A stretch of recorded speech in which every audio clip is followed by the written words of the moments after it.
What's up, everybody? Welcome back to the Basement Show. Me and Greg breaking nerd news, and Pete's Basement in the building. Oh, man. What's going on, brother? Yeah. Hey, y'all. We got a great show for you tonight. We're going to review House of X, Powers of 10, and the new X-Men books. X-Men and Marauders just come out this week. Plus, we got the Bloodshot trailer to talk about. We got the new Rise of Skywalker trailer to talk about. We got some Simpsons stuff. We got some Mario Kart stuff. We got all sorts of fun stuff to talk about. So grab your drinks. Without further ado, let's get this started. Let's do this. Salud, brother. Salud, Jindan. And salud to all of you. Wish you could kick things off at, man. Yeah. Like, this. Good start to the show.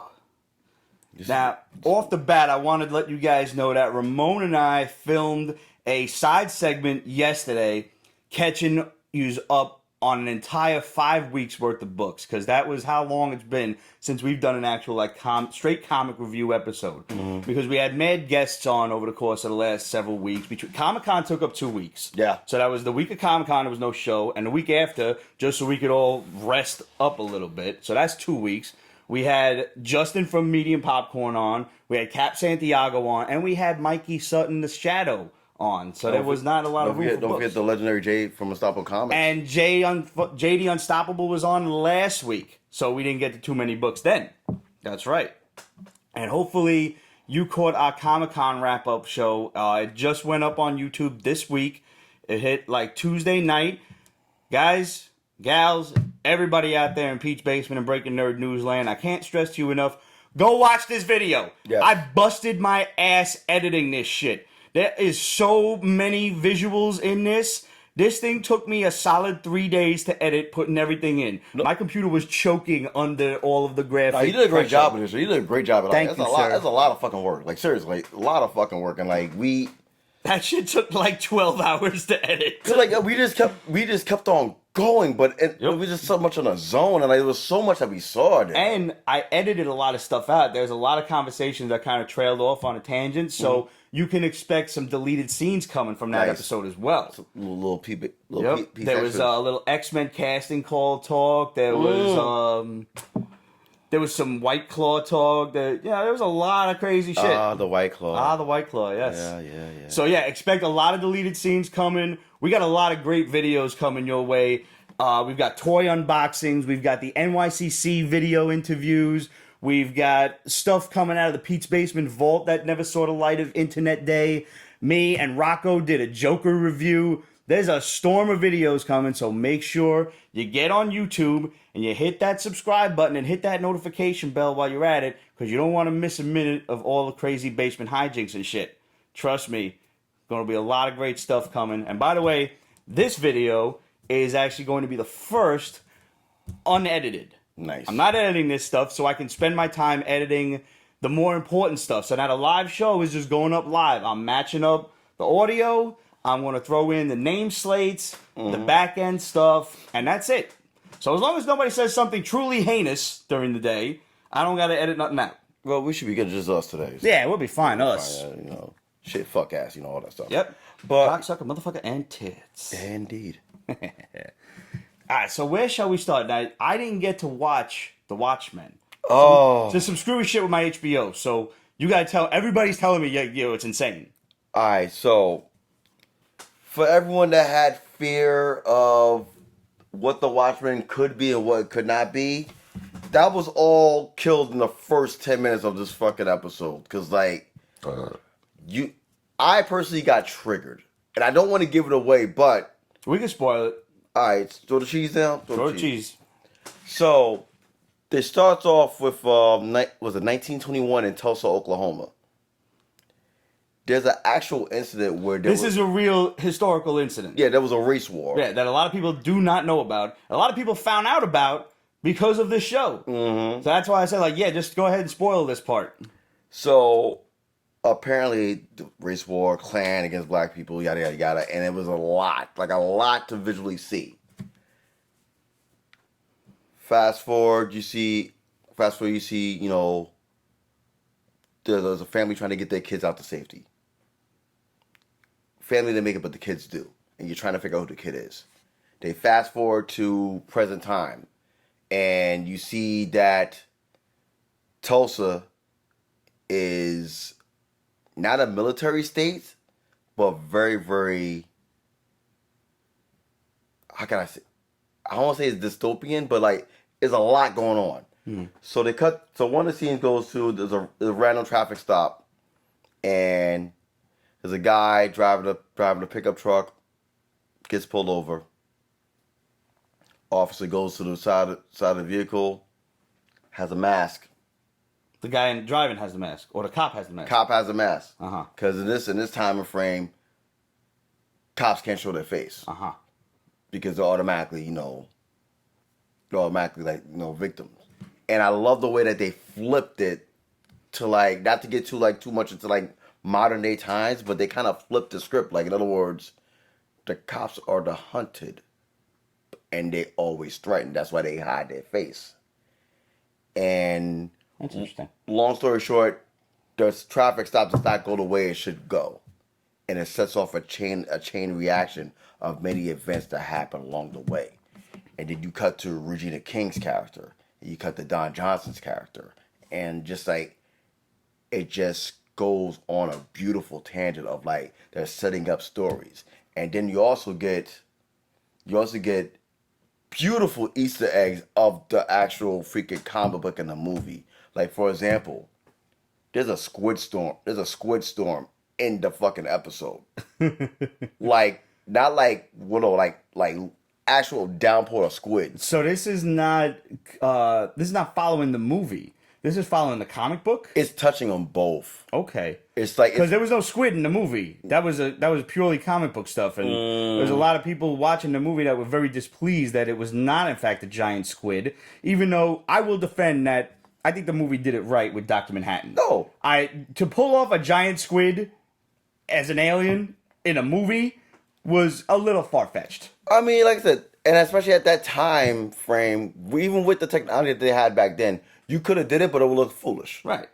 So the fact that they used, creative license to make Dr. Manhattan what he was. It worked, yeah. Make him the villain. It worked. Going to that, you saw Dr. Manhattan, glimpses of him. Okay.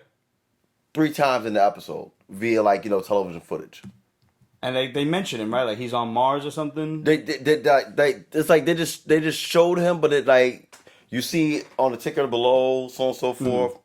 And like there's more Easter eggs. They like, for example, Regina King's in a classroom with kids.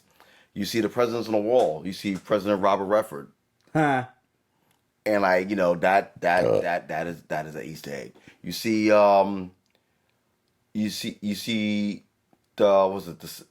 think it's the Seventh Citizen or whatever, but they're basically disciples of Rorschach, and they perverted Rorschach's vision. Like everybody from the original book and the movie, they are referenced in this. Now I heard everybody figures Jeremy Irons is Ozymandias, but they don't actually make a reference. They don't actually call him that. No, like it's a little ambiguous at this point. No, right? They don't call. They'll call my name. Only thing they call him is Master. Uh-huh.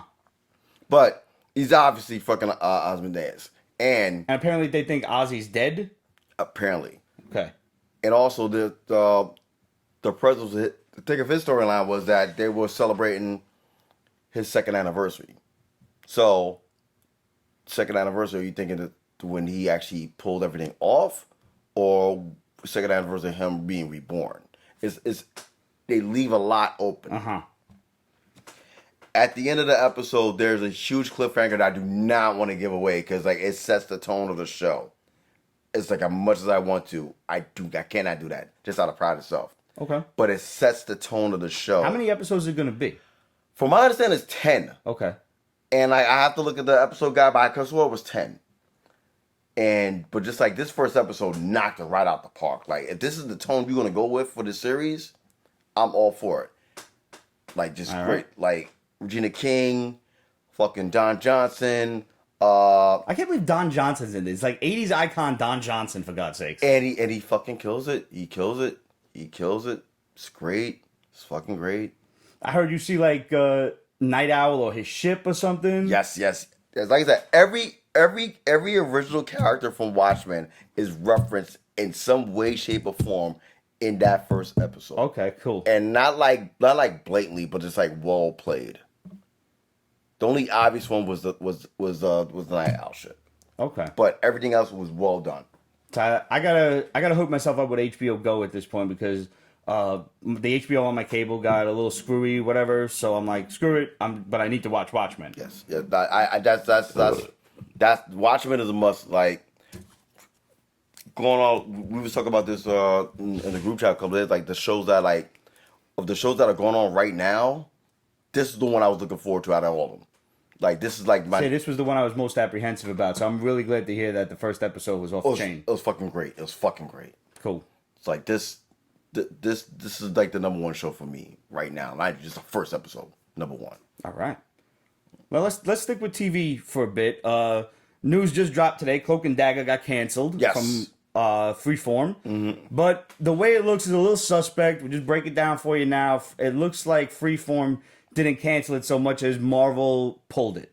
And this all in the wake of Kevin Feige ascending to godhood at Marvel. Yes. He's basically editor-in-chief at Marvel. He's the head of Marvel Studios. He's Super Saiyan right now. Yeah. Yeah. Jeff Loeb just stepped down. This was a Jeff Loeb show. Yes. Now, Cloak and Dagger also has a crossover with Runaways coming. So it's very odd to see this get canceled. So according to our boy The Shadow, Mikey Sutton tells us that it's going to find its way to Hulu. Yes, as we both reported that it's going to find a way to Hulu. I mean, it's pretty logical at this point because the show was doing well. It wasn't down in ratings or anything. It had a crossover coming. The idea that it's just going to disappear into Cloak's, abyss is a little silly. It's actually not for nothing. It actually had great ratings on Freeform. I was enjoying it. Like it really did great. The only thing I said that show needed was an honest to goodness supervillain. Mm-hmm. What I want to see come out of that show is Tombstone. Mm. That was the dude. He's a low enough level villain that you don't need him in a Spidey movie or nothing, but you can get him in there on TV and it'll kill it. He can still the show, yeah. Mm-hmm. It's like you look at now with I think what Feige's trying to do with Hulu with these shows, he wants to make his own version of the CW with Marvel. I think it's a great idea. So like with news of this going down and with news that we finally have an official date when Miss Marvel will go into production, they're looking at April 2020 for actual production. So that's when it's going to start. Yeah. So we're not expecting to see this until 2021, if I recall, right? Worst case scenario, probably late fall 2020. Okay. But like this is just all season. Oh, that's pretty quick then. No, because like they want to make sure that the content is ready off the bat. Because like, mind you, we're all waiting for the 12th. Mm-hmm. We know we got Mandalorian, and we know we got everything coming out on the 12th. And remember, I told you this first, and I told all y'all this first. The first thing I am watching on fucking Disney Plus is fucking X-Men the animated series. Yep. Because I knew when they made that deal, that was the first thing that they got.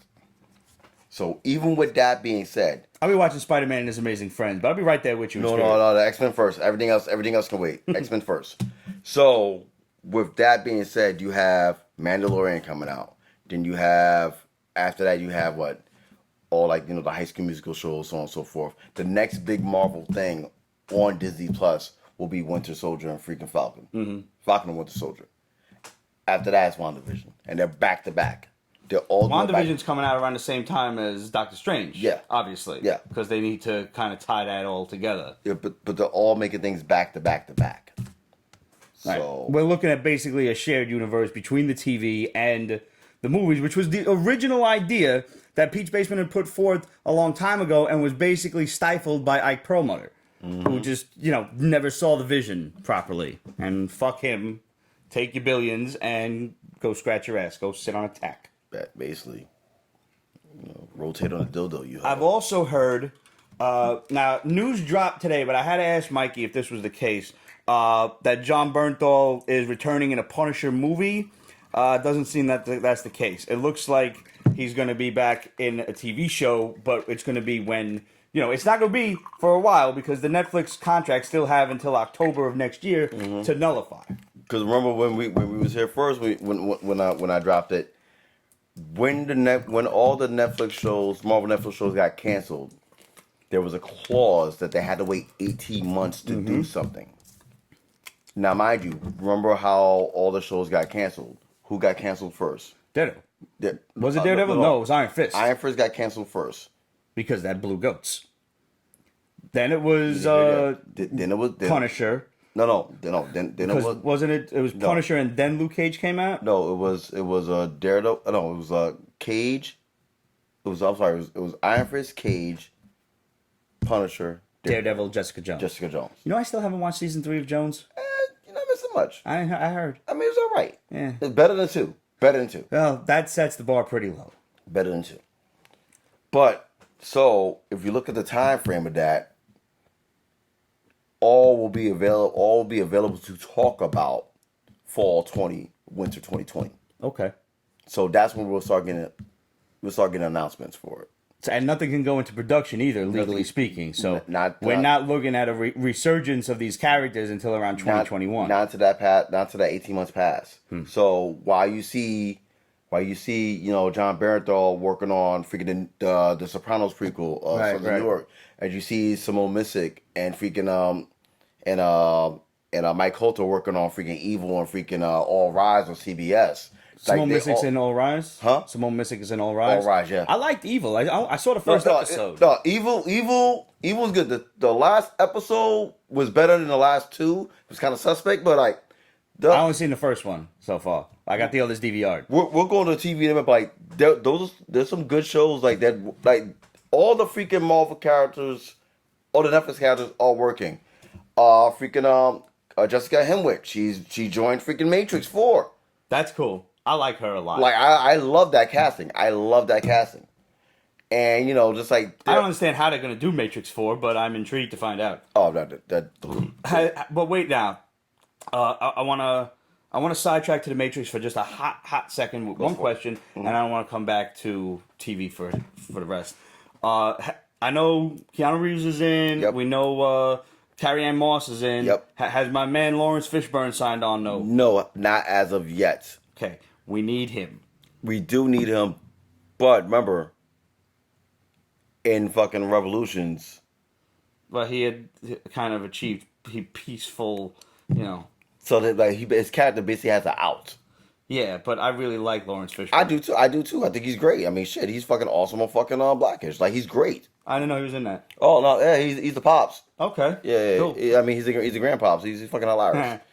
But yeah, I'm just like, now I mean, besides Event Horizon, which endeared me to him completely, have you ever seen Five Fingers? Nice. With Lawrence Fishburne and Ryan Philippe? Yeah.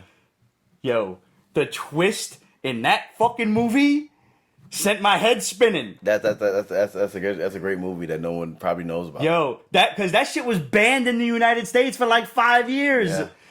Do any of you out there in internet land, have you guys seen Five Fingers? This is one of the craziest movies ever. Ooh, first and foremost, shout out to freaking Absolute. Hey, girl. She says, it's not a religious, I'm not a religious person, but evil is really creepy, and that's why I like it. Yeah. It's a very, very dark show. Yep. And like, let's go back to TV. So, and I want to say, like, I ruined TV, I think, for my mother going forward, because we was watching Evil one night, and she was like, "Hey, that's Luke Cage. Is this a comic book show?" Like, nah, ma, it's just the same actor. Yeah. So she thought like it was Luke for a second. As you should, and like, mind you, a lot of his fans went over to that show because of him. He's a great actor. I mean, I enjoy him. You got him and Michael Emerson on fucking screen together. That's TV gold right there. That's the little squirrely guy. That's from Lost. CSI. From Lost. Linus. The bad guy. Yeah. Yeah, he was on one of them CSI shows or NCIS. I think. No. He was on that. He was also on fucking Without a Trace. That was it. I know it was one of them cop shows. Yeah. I still never forgive you guys for killing Taraji P. Henson off that show. Damn y'all. But I digress. TV show wise, and people been asking me on Breaking News, what am I looking at right now, show wise? And this is not, we're not talking CWs, we're not talking Arrowverse. We'll talk about that later. We'll get there. But the shows the person of interest. Thank you. The shows that I'm loving right now, with the exception I just mentioned, Watchmen, I am a huge fan of Emergence and Stumptown. How's Stumptown? Stumptown is great. And like, mind you, once again, based on a comic book. Didn't know that. Yes, Wait a minute. Greg Rucka. Kobe Smulders and my man Jake Johnson, that chemistry is awesome. And she's driving an early 90s Mustang Fox body. Yes. Can't. With a broken radio. Gotta raise my glass to that. With a broken radio. It's a Ford. There was something had to be broken. Yeah, is it indeed? You know, Ford found on the road dead. I had 2 of them. Trust me. I know. I'm glad to hear that's good. I haven't watched that yet. No, sometimes it's fun. Like, it's fun. And, like, for those who have Hulu, I know the first 5 episodes are available on there right now. You know, like, usually when new seasons come around, Hulu does this thing where, like, they'll have the majority of the episodes available, and then they'll start chopping off one by one until the hiatus. So I know all 5 are available now for Stumptown and for Emergence. I strongly recommend both. Especially Emergence. Shout out to Donald Faison, you know, Turk from Scrubs. Plays a great supporting role in that. That's a great show. Like, that has feels of Lost in it, but just, you don't want to break your TV. Okay. I never watched Lost. God bless you. God bless you for not doing that. So I have to ask you this, though, speaking of new TV. Yes. Are you on Big Mouth, yo? Because season 3 just dropped, and I marathoned that shit last weekend. It's like, it's so wrong, but it's so right. It is, yeah, man. It shouldn't be on TV. It takes Family Guy. Like, if you thought Family Guy was bad, was raw, Big Mouth just fucking, I can't even say it spits in its face. It fucking comes in its ear and just kicks it to the curb. But Big Mouth is insane, yo. And it took me like 3-4 episodes to get into this. Like, I'm watching. It took you 3 or 4? Because I'm like, yo, this is fucking such despicable humor. And then I'm like, wait a minute. These are a bunch of prepubescent 12-year-olds. This is 12-year-old humor. And once I settled myself into that, I watched them 4 episodes again. No, you have to cross that. You have to cross that street to like realize, hey, think about yourself at that age. Exactly. And all the shit that you were saying. Yes. And now you're an adult and you're seeing how wrong this is, but yet you're identifying to the fact that, oh my God, that was me. It took me that amount of time, 3 to 4 episodes, to put myself back in that place and realize how much of an asshole I was when I was a kid. This show is insane. And I'm not spoiling nothing, but there is one episode where there's superpowers going on, and that's all I want to tell you. Shit. Imagine if you was a 12-year-old, a 13-year-old in 7th grade. What would you do with superpowers? I'm not talking about killing people like I usually do, let's face it. Okay. I'm not talking about saving the world.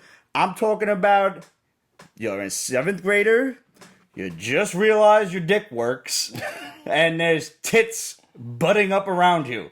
What would you do with superpowers? It's a lot. It's a lot. Show is so good. I tell everybody, like, yo, you gotta watch it. Does anybody out there watch Big Mouth? Did y'all watch season 3? We want to know about it. questions@peachbasement.com. Just send us a letter. Drop a comment on this video. We're going to read them all. We want to hear from yous.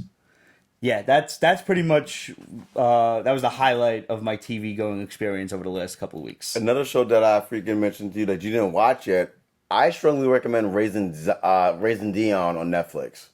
Another show. Yeah, you were telling me about this before we started filming. Another show based on a comic book. Michael B. Jordan freaking executive produced it. Great show. Great arc. Fun times. This is a comic book kind of show. Like, the kid's a superhero. Like, he's got powers. Yes, he has powers, and like he's like what 6'7", and just like they're like off the charts. Like the dude's like basically a mega mutant. Like he doesn't even know it. Are there other people with powers in this world? Yes, there are, and that was a beautiful and dark twist. I'll leave it at that, but I strongly recommend watching that as well too.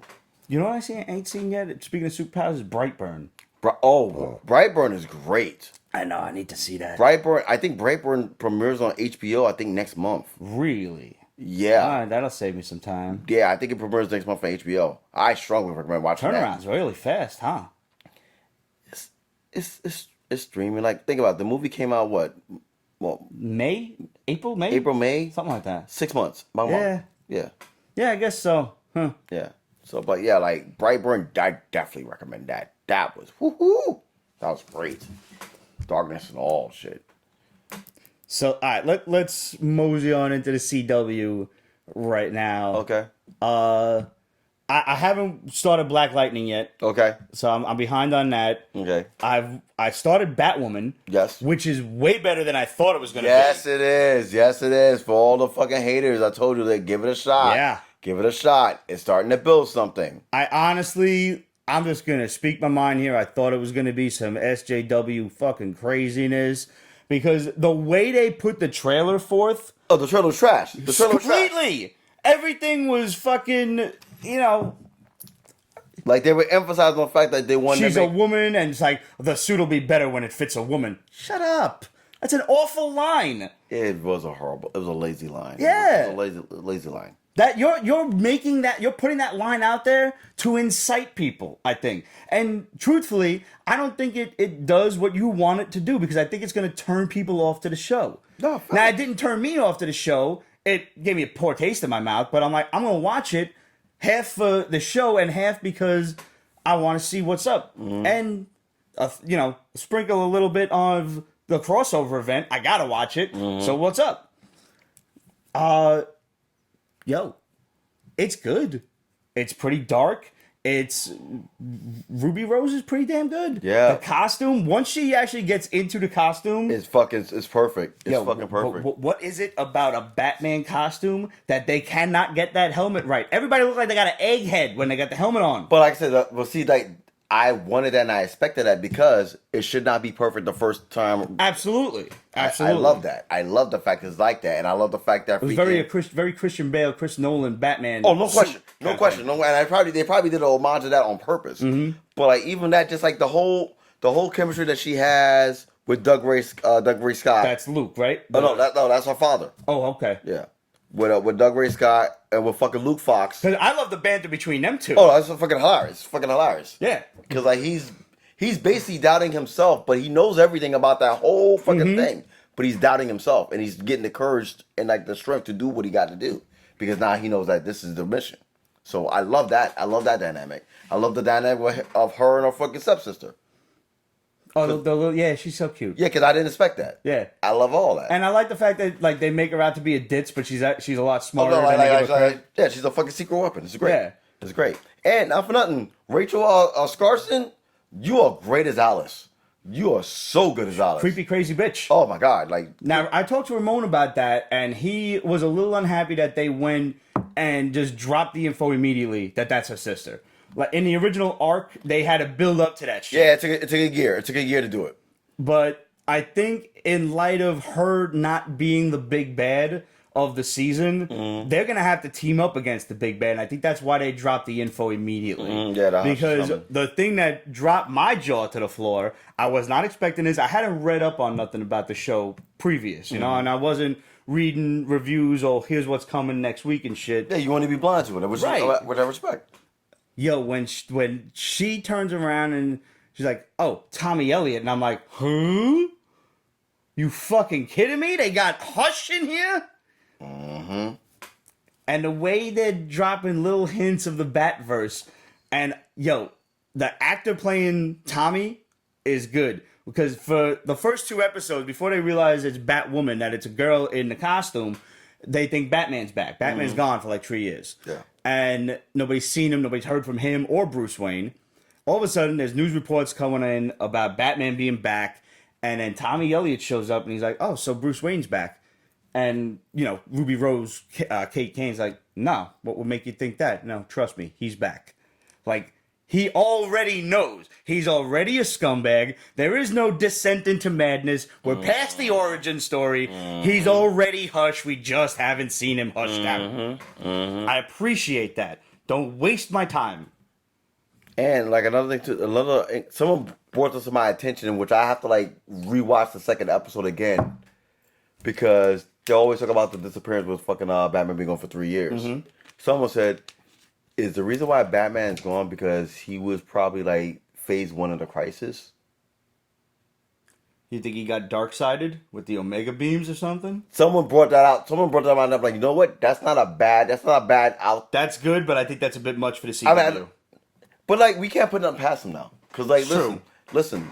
once again, Berlanti's wanted Crisis on Infinite Earths since the CW first started. How long ago did Pete's Basement tell you that Crisis is coming? Mm-hmm. And, you know, they've been throwing the crossovers at you and throwing them at you, and they called one Crisis and, you know, whatever else. This is it. This is the build-up for the last 7 years. I think we first dropped Crisis in like 2015. Mm-hmm. We told them that it was coming.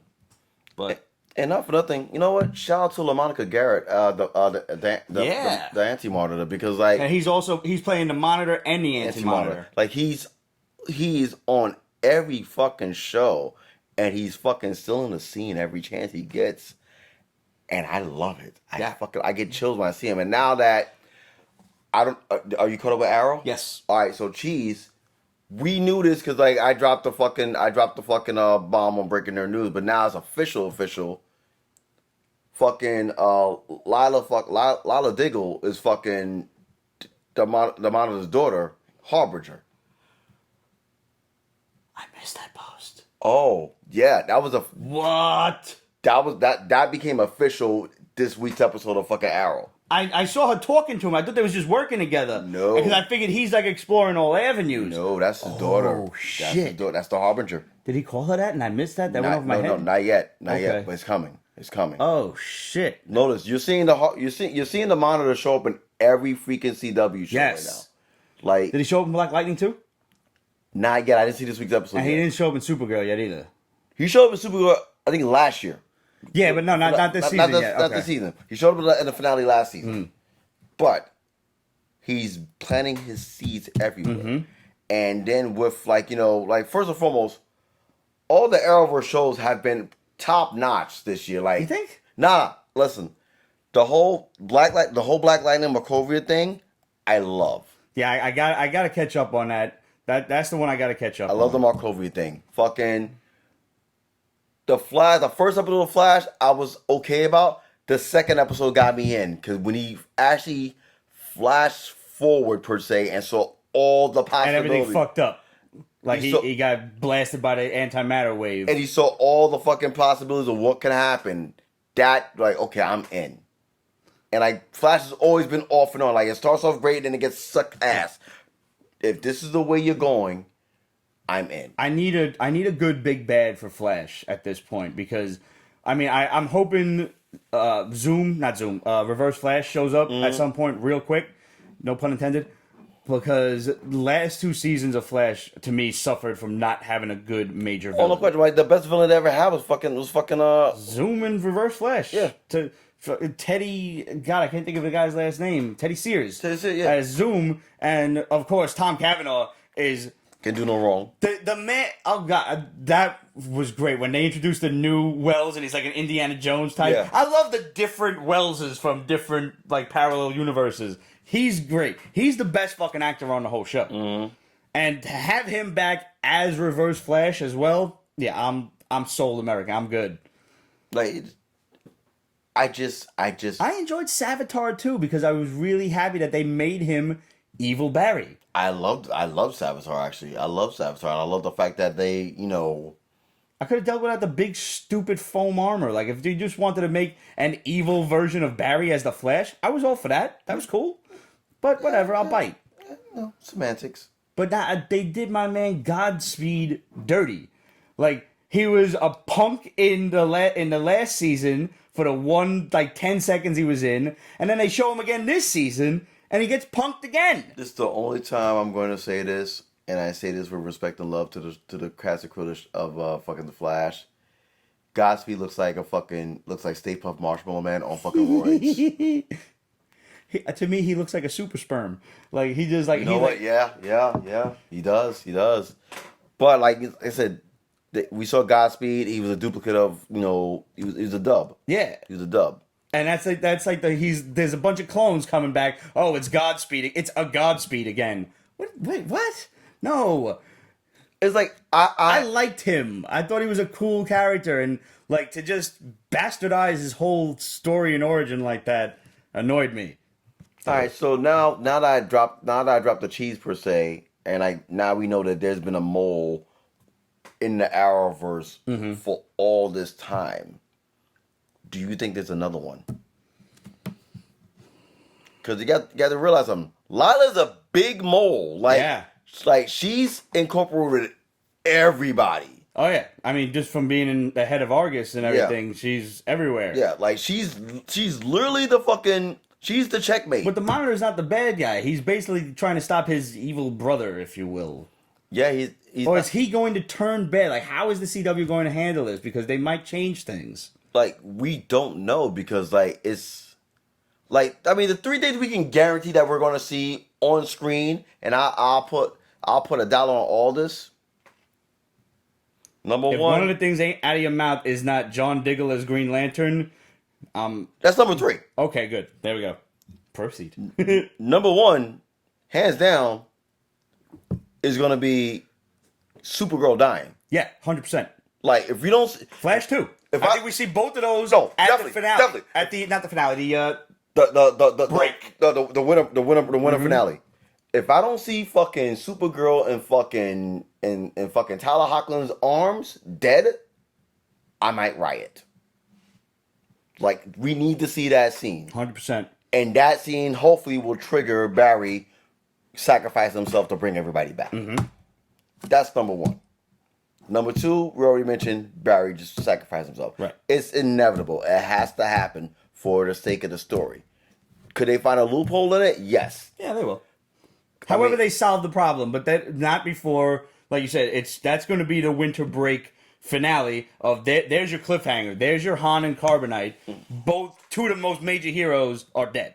And also, you have to also factor in too that without people realizing it, which I caught immediately, but people didn't realize this when Arrow premiered last week, someone died on Earth 2 that you didn't even think about. 2 people died on Earth 2 that you didn't think about. Harrison Wells and Jesse Quick, they're gone. Oh shit, you're right. Dunzo. Huh. You're right. Forgot about that. Mm-hmm. And they don't know on Earth 1 yet. That's right. I really like the fact that being this is the quote-unquote last season of Arrow, and I'll get to why I did air quotes in a moment. Mm-hmm. I like that everybody's coming back. Especially From this week's Tommy episode. to John Barrowman. This week's episode alone was fucking great. There was like so much... Fuck... Did you see it? Yeah, I saw it. Go ahead. Fucking, he said, yo, you give me fucking Katana back. Yep. You give me fucking roulette, whatever. Yeah, I think that's her name. Fuck Yeah, the triad girl with the white hair. The fuck is her name? Kelly Hugh. You give me Kelly Hugh back. So hot. I'm all for it. But now, do you notice? Now, what we originally spoke about a while back on the Pete's Basement show when they said that Arrow, before actually we said Arrow was ending, we said it was moving into another. It was changing formats basically, and it was going to be essentially because Arrow, let's face it, is the CW's Batman right now, and it was going to become Arrow and the Outsiders, which is why they are showing so much of that future timeline with his daughter, with with Bronze Tiger's daughter, with Bronze Tiger's son. Yep. The other kid is Deathstroke and shit. Mm-hmm. I guarantee you, whatever happens at the end of Crisis, that is the finale in the Arrowverse of Arrow itself, he gets propelled forward in time and ends up with these cats, and he becomes their mentor. Well, it's Arrow and the Outsiders, and that's the show, whether it hits CW or whether it hits DC streaming. DC Universe, yeah. And maybe they don't call it Green Arrow and the Outsiders, or they just call it the Outsiders. But there is a reason that fucking that's half the show. Mm-hmm. There's a reason for it. Rick Berlanti doesn't do anything by accident. There's another rumor going around that because of Crisis, because there's gonna be a lot of characters in flux because the show's ending of Arrow. There's a rumor going around that our Diggle will be joining Legends. I'm all for that. I'm all for that. As GL? Yes. Like I said, it's rumor, it's speculation from a couple of people that I know out there, but that's been very, very, like, it's been talked about a lot because we're going to get that in Crisis. there's going to be a moment where we're going to see him in the suit. That's all I asked for. It's all we've been waiting for 7 years. And all the years they mentioned that, all right, for the first Easter egg, what was it? Was Jay Garrick saying, "Oh, yeah. John, I hardly recognize you without your suit." Yeah. The second inkling, when fucking Ernie Hudson guest starred on fucking Arrow. Ernie motherfucking Hudson. And you're still using Diggle. I thought you changed your name when I married your mom. It's like, Stewart. Yeah, my other name is John Stewart. Yeah, everybody collectively lost their shit. I'm like, they're moving you toward it. And I love Legends, man. I love that show that it doesn't take itself too seriously. I love that they brought Constantine back. Mm-hmm. It's such a fun show. Are we gonna get Wally back? Wally will be on one of the shows. Not this arc, but the next arc. Candace Patton mentioned it on her page, which she's amazing on fucking Twitter and Instagram, by the way. If you're not following her, she's amazing. Follow her on Instagram. I don't think I follow her on Twitter. Like, she's awesome. God bless you, woman. Oh, so fine. She's so pretty. She's so gorgeous. But yeah, she hinted that he will be back. Good. In some way, shape, because I agree that we didn't need him on Flash. We already got one guy running around fast. Yeah. We're fine. But I liked him on Legends. I thought he was a good fit. I think just about anybody's a good fit on that show. That's the beautiful thing about Legends. Legends is a permanent revolving door. Yes. And like now with if you remember the finale of fucking Legends, Zari is allegedly dead. Mm-hmm. She was replaced by her brother that was dead. Now he's alive. Right. I did forget that. So now there is a flux, and just like, not just team compatibility, but like there's a void being missed. So we're right, because she had just started her relationship with the other cat. Yeah, with fucking Nate. With Nate. Yeah. So I mean, good for him. He's bouncing around to two of the hottest women on the show. Hey, good job. At least Zari got some meat. I love me some Talia Ash. You're beautiful, and all of the women on Legends are fantastic. Very true. And you know where she resides and lives? Brooklyn. No way. I promise not to be outside of her apartment in a trench coat, and only a trench coat. Disturbing, but good job. Vegetable 2, what up? He says, he expects Supergirl to be holding Superman in her arms. Interesting twist. And also, Absolute said, no, wasn't she on Earth 3? No. No, they did say Earth 2. She was How you doing there, Skip? Check it out. Let's go for it. Off a little bit. Yeah, go for it. Nah. Jesse and Wells were on Earth 2. Because I caught that right away. I'm like, wait a minute. They're on Earth 2, and then the wave is coming low. They done so. Yeah, I forgot about that. I didn't even put that shit together. But in closing with the CW shows, I will say this. If I'm ranking from top to bottom right now, because we didn't even mention Supergirl. Supergirl's really good now. Supergirl's been on a great run for the last 2.5 years. Yep. And, like, it's becoming, like, Lena Luthor's coming into herself as, like, she's not a villain. She doesn't want to admit she's a villain, but you're kind of a villain. Yeah.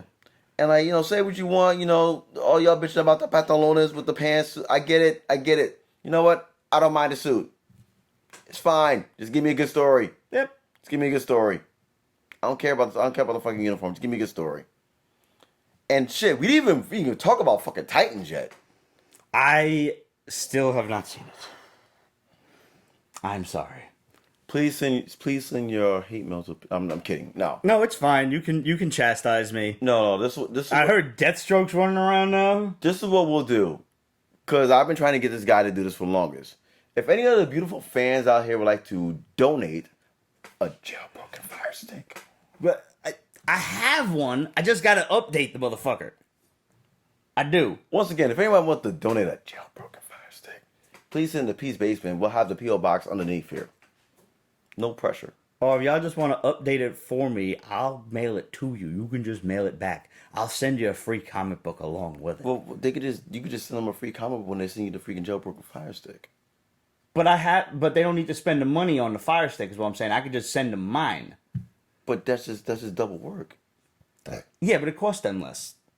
But But I'm just saying.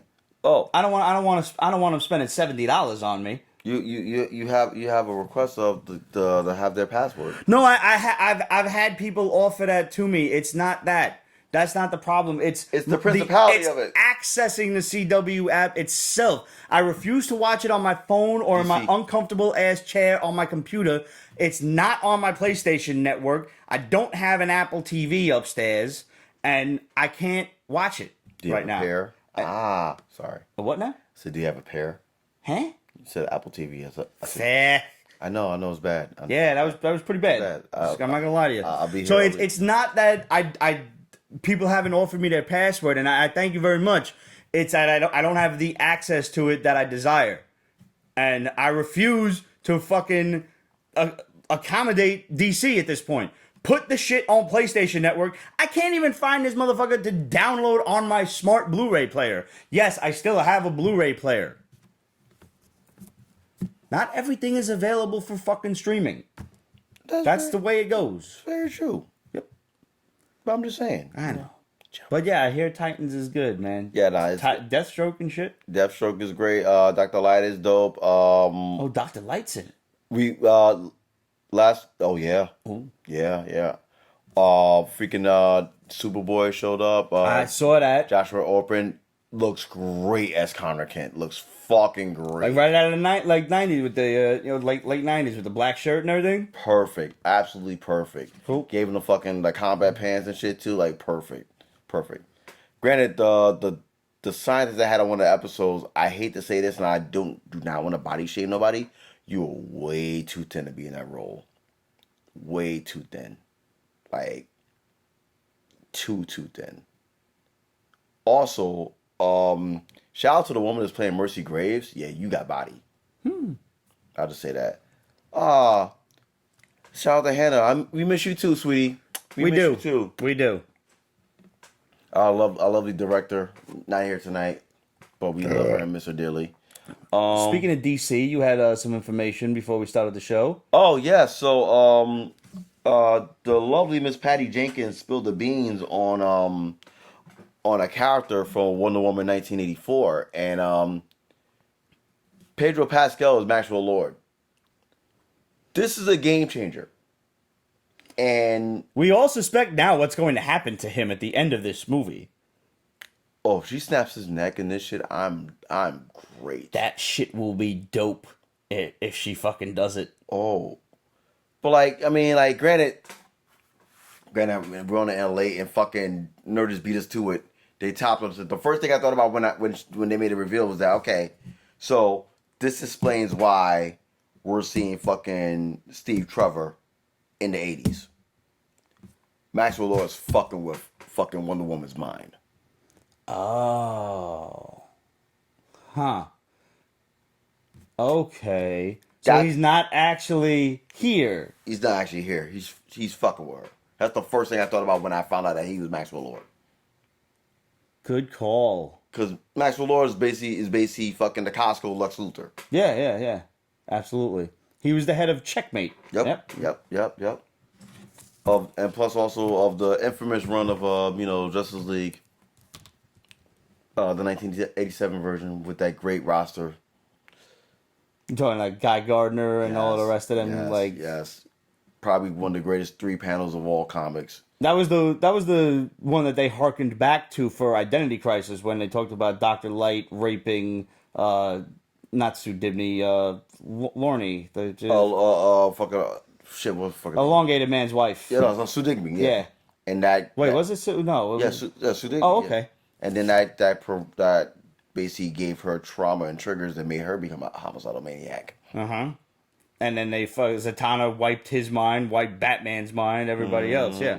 Yeah. That was a dark series. That was, and that's a while ago, man. That wow. Now I'm thinking about that's some PTSD shit that they wrote back in the early 2000s. Early 2000s, yeah. Brad Metzler, what the fuck were you doing? That was before they actually did a Crisis every other fuck year, because that Identity Crisis purposefully took the name and the font and just like ran with their own story. But it was a good story, and it was a great twist because like you see that it was very humanizing to everyone involved. Oh God, yes. This is not a point where superpowers are going to save the day. This is y'all need justice here. Mm-hmm. Difference. Oh wow, damn! I haven't read that book in years. That was a good job by Brad Metzler. Peach Pastry Face. It was Sue Dibney, right? I'm not. Yes, I'm not Sue losing Dibney, my yeah. mind here, right? Yeah. Who's the other fucking girl? Lorne. Talk about wait, you talk about fucking what's the name's wife? Is it the Adams wife? Why am I getting the Adam? No, not the Adam. I know who you fucking talking about. God damn it, Motherfucker! It's a lot of alcohols ago. Shit. Which side note, we might have a possible Easter egg on Flash because I think Sue is coming.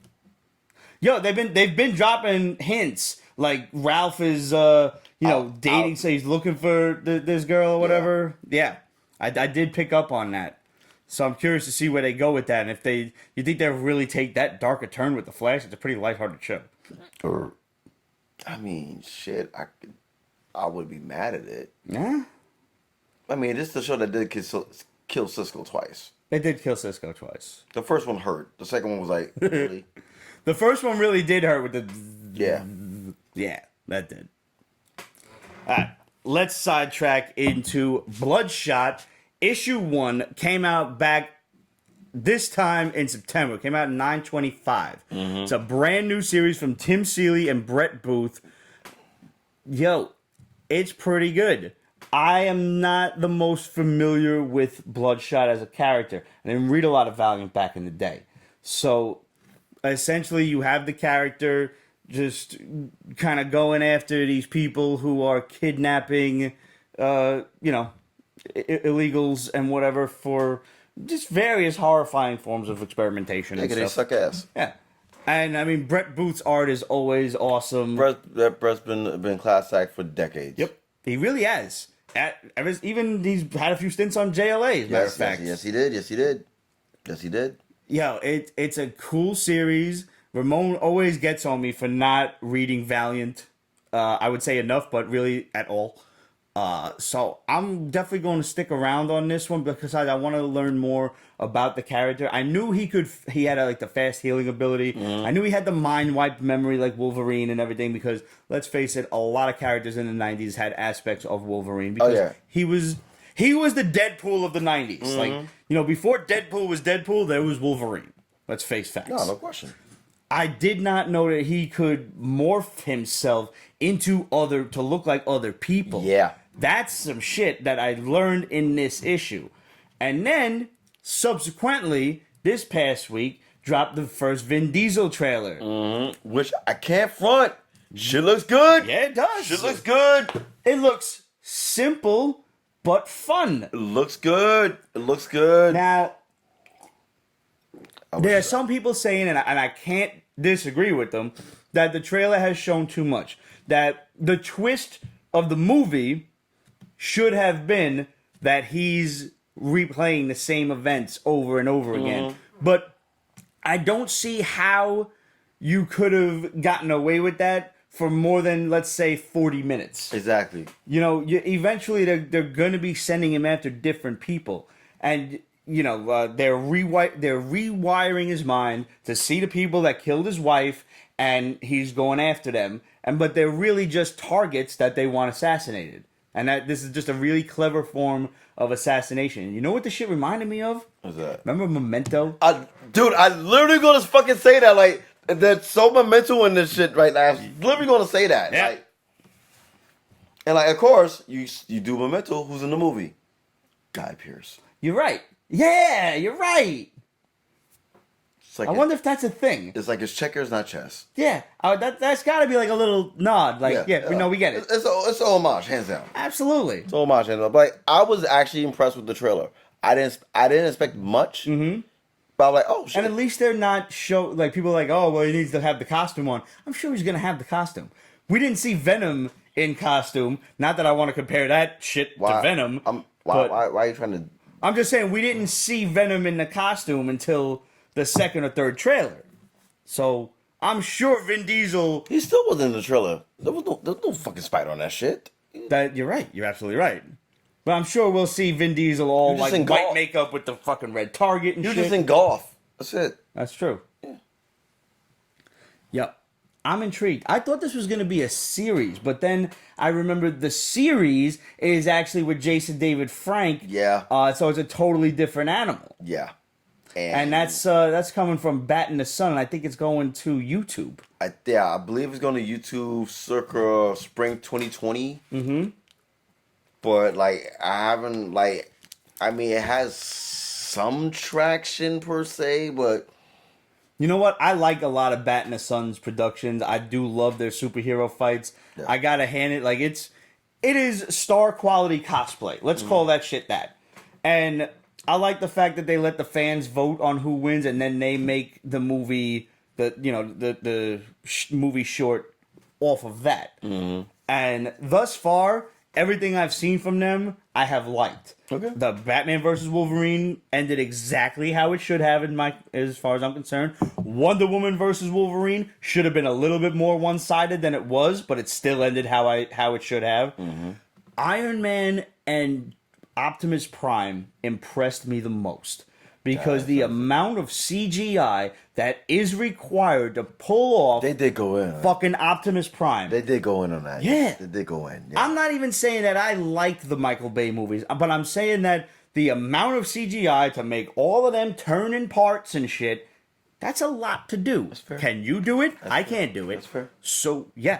No, I really appreciate the amount of production that Bat in the Sun puts. So, and of course, I really like Jason David Frank. I'm going to watch that when it comes out. OG. And I'm definitely going to watch this. He's an OG. You have to. You Yeah. have to love him. I mean, the dude will kick your fucking ass any day of the week. I took the picture with him, bro. Like, he was a happy dude. Talking like martial arts, talking Power Rangers. And I'll admit, I watched the first season, first couple seasons of Power Rangers. He's still fucking ripped. Still ripped up. Still Without fucking question. ripped. But I was like, yo, man, he's like, hey, man, thanks for waiting on the line. Thanks for, taking the picture. I was like, yeah, man, yo, could we do a fight pose? And he was like, yeah. And his whole face, it was like, whoop. And I'm like, oh, shit, man, now I see it. Like, that's a fight pose, yeah. Like, I feel like I'm already going to get my ass kicked. He went fucking serial killer on me. Yeah. Face off, face And off. right after that, he was like, thanks again. See you later. Like, there's a touch of crazy in you. Cool dude, man. The Bloodsport trailer, I was very impressed with, and I'm looking forward to seeing it. Yep. But segue, let's get to the ultimate trailer of all trailers. Yes, let's. Rise of Skywalker. Yeah. See, I saw it late because I was DJing that night, so I had to wait till I got home to see it. Well, there wasn't spoiled or anything for you, was it? No. Thank you, Twitter, for not spoiling it for me. I appreciate that very much, which you could have just ruined my whole I earth. enjoyed it immensely. I'm looking forward to this. I am too, man. Like, there's so many factors and there's so many questions that I have, all in a good way.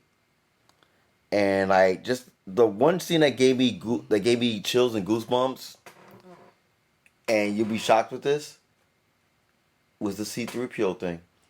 You think he's gonna sacrifice himself Yes, somehow? I think it's a wrap. Yeah, I think so too. He basically, I just want to see all my friends. I'm about to die in like 5 minutes. Pretty much, that's exactly what I thought. Yeah.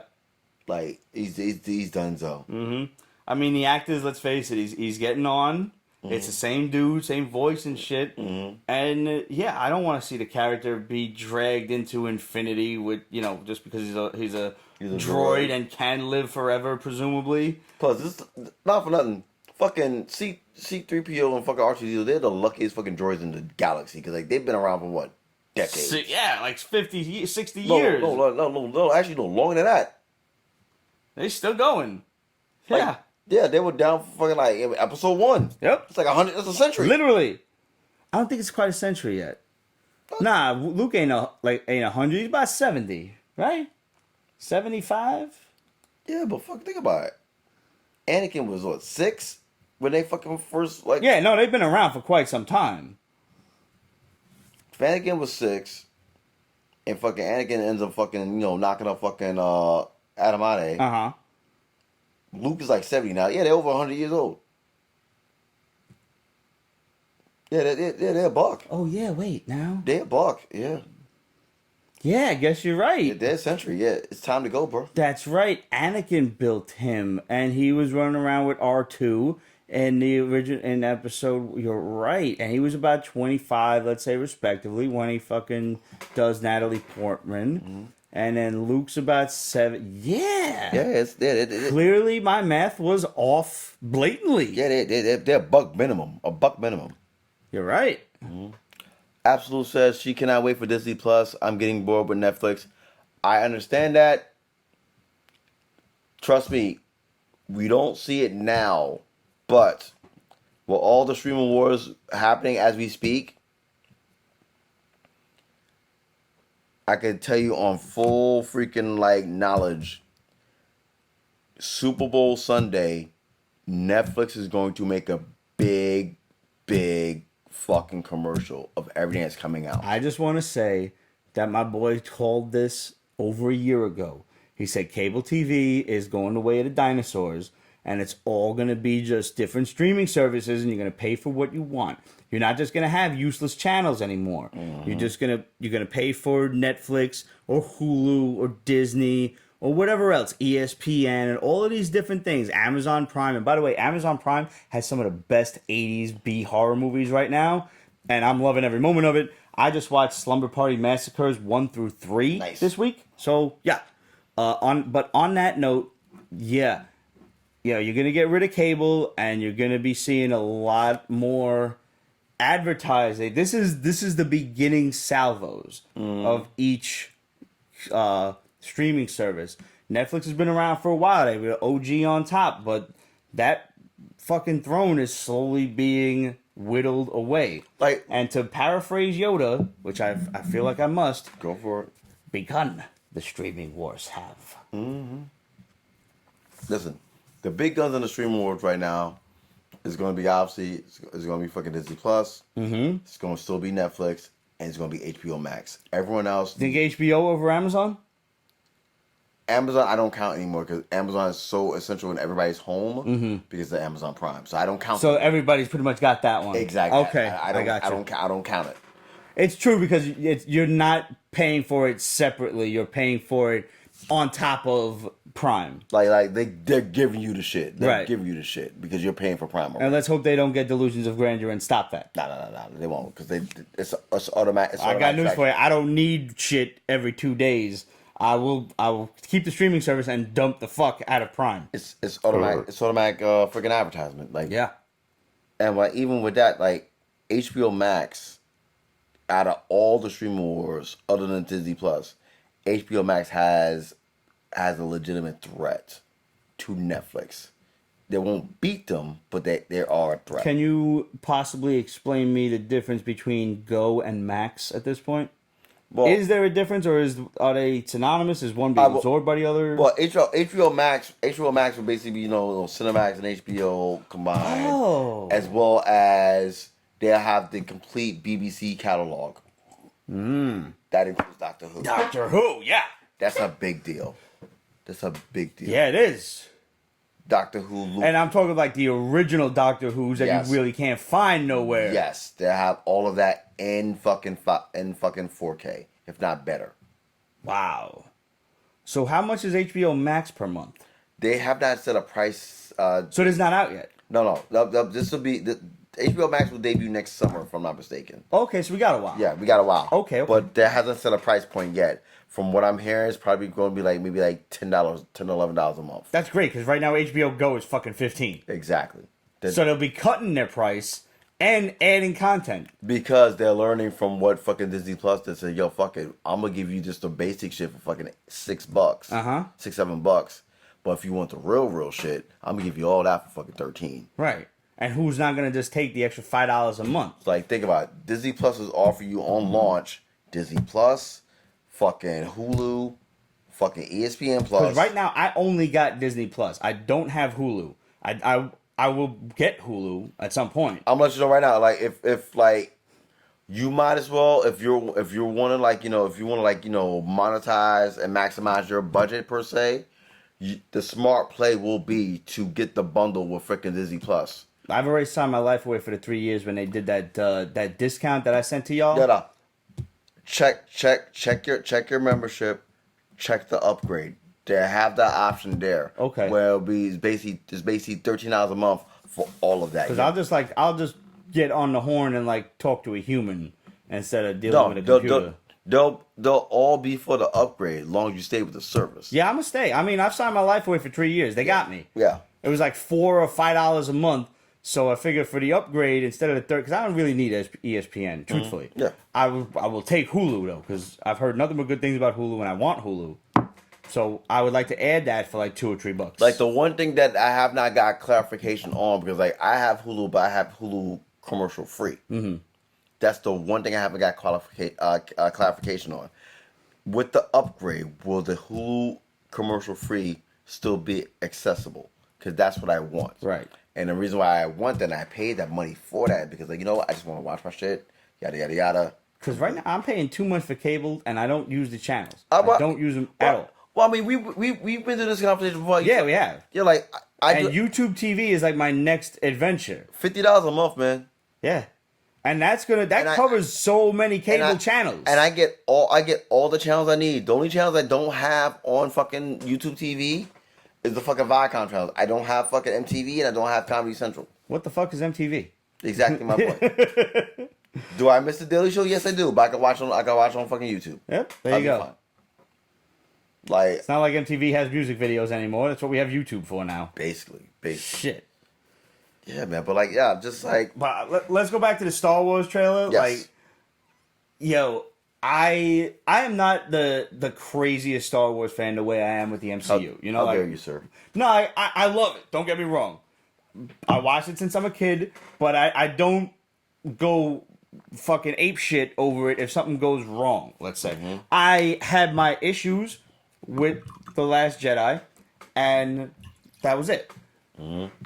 I thought that there were things that could have been done differently, and all right, whatever. But I got over it pretty quick. I mean, you run out of gas. This one, okay. I have my theories, like who the fuck, like obviously Rey and Ren are gonna have to team up at some point, because you see them basically fighting something. They're doing together. The Jedi Triz, it's gonna happen. Now, but a lot of this stuff, a lot of the trailer, they are surrounded by water, which leads me to believe that they are on that planet of clones from episode 2. Mm-hmm. The name of the planet escapes me. I don't know what it is, but this leads me down the path that, yes, people have been writing their theories that Palpatine is a clone.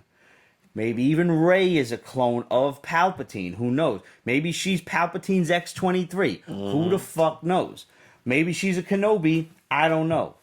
I want to hear everybody's craziest Star Wars Episode 9 theory. I don't care how inane it is. I don't care how unlikely it is. I want to hear it. Hit us up, questions@petesbasement.com, or leave a comment under this video. Mm-hmm. What are your craziest fucking Star Wars theories? And we will read them out loud on the next show as they go along, or on like subsequent shows as you get to us. I will tell you right now, what I would love to see is that everybody's wrong, and that the whole dark Rey shit with the lightsaber as the fucking Swiss Army lightsaber thing that she's doing, that it's not a vision. That she really goes dark side. Oh, that'll be awesome. And Kylo Ren is redeemed and becomes a Jedi. Because here's my breakdown. Now, I don't expect this to happen, but here's my breakdown as the slightly less than casual fan, or more than casual fan of Star Wars. Mm-hmm. Episodes 4 through 6, essentially, is the ascendance of Luke Skywalker. Yes. That's what we got first. Yes. But when you look at that with comparison and respect to the prequels, I know, slow down. Don't yell at me yet. The prequels are the ascendance of Anakin Skywalker and then his descendants into Darth Vader. Mm-hmm. Episodes 4 through 6 can therefore be looked at the not resurrection, but the redemption of Anakin Skywalker. Okay. So why not, now that we're faced with the same basic scenario, we're faced with an ascension, Rey, mm-hmm. and a descension, Kylo Ren, Ben Kenobi, Ben Skywalker. Yep. Ben Ben Solo. Ben Solo. Solo, thank you. Sorry. Sorry. Fucking sorry. We've been drinking. Yeah, we have. So we have the dissension of Ben Solo and the ascension of Rey. Maybe she's Skywalker, maybe she's not. Who the fuck cares? What if they flip that script and this whole shit has been about the redemption of Ben Solo and the descension of Rey? That she gets to the Force and says, nah, fuck it, we're gonna go dark side. I want to see that shit happen. I'm not mad at that. I'm not either. I'm not mad at it at all. Flip me the script. I don't care. Because we know this is not the last Star Wars film. We know Disney's going to go forward and milk this cow for all it's worth. Not mad Let's at all. see some shit. I will say this. My Jedi hot take would be that, and mind you, I've been on this shit from like when we saw fucking Last Jedi. Fucking Luke fucking, he basically remixed the fucking the Book of the Jedi. He's not dead. He's not dead. I think we're definitely getting Force Ghost Luke no matter what. No, I don't think we're getting I think we're getting Luke. I don't think he's dead. I think he actually fucking he beat the system. He basically, remember the scene when fucking he's talking to fucking Yoda at that fucking fire. Mm-hmm. He's like, we've always done what we've done by our past. Why must you live by the past? Be the future. Paraphrasing, of course. Yeah. But he basically rewrite your own shit. Right. Choose your own destiny for the Jedi now. We've lived in our past. Be the future. I truly believe that he did that in that fight with fucking Kylo Ren. And like when he vanished on fucking that planet. He just kind of teleported and didn't die. Exactly. All right. Like, all right. I believe that he's like alive, and I don't think he's gonna be a Force ghost.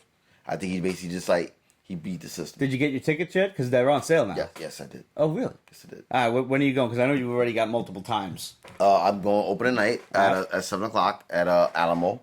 I'm going the following night at I think it was like 8:00.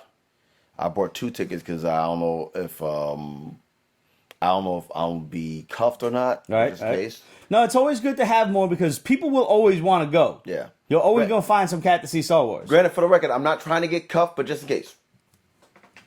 And then I also have that Sunday. I have a Sunday 7:00 thing back at Alamo. So you got like 3 movies already in Yes. in opening weekend alone. Yes. All right, so you're definitely gonna be ready for a Peach Basement review the next week. No question. All right. So now That week alone is fucking crazy because like that weekend is fucking Star Wars, the winter finale of Crisis. yes, And also something else major coming out that week too. That's nerd wise. it couldn't be another movie going up against Star Wars. That would be suicide. No, but like this. Oh, the finale of fucking Titans. Oh, okay. Like it's a nerd-esque weekend. Oh, and another thing too. Also, I believe that season 2, part 1 of fucking Sabrina is debuting that weekend too. They're not on season 3 yet. I thought they were. They break the seasons up in half. Oh, okay, I got you.